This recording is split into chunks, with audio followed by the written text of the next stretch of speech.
Utilitarianism is a teleological ethical system. Let's take a look. A teleological ethical system judges the consequences of an act. Even a bad act, if it results in good consequences, can be defined as a good under a teleological system. The saying that ends justifies the means is a teleological statement. The utilitarian doctrine asserts that we should always act to produce the greatest possible ratio of good to evil for everyone concerned. That is, if one can show that an action significantly contributes to the general good, then it is good.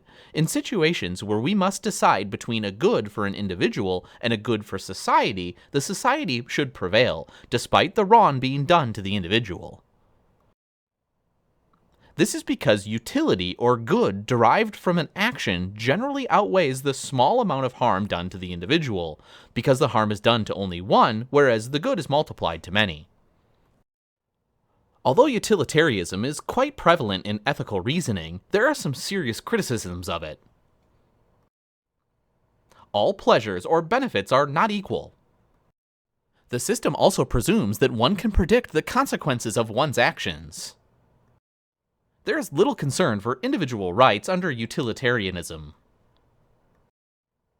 Utilitarianism has two forms: act utilitarianism and rule utilitarianism. Let's take a look. The basic difference between the two can be summarized as follows. In act utilitarianism, only the basic unity derived from one action is examined. We look at the consequences of any action for all involved and weigh the units as utility accordingly. In rule utilitarianism, one judges the action by the precedent it sets and the long-term utility of the rule set by the action. In both approaches, one must judge as good only those actions that can be universalized. In summary, utilitarianism holds that the morality must be determined by the consequences of an action. The difference between ethical formalism and rule utilitarianism is that actions themselves are judged right or wrong depending on the motives behind them under ethical formalism, whereas utilitarianism looks at the long-term consequences of the prescribed rules to determine their morality.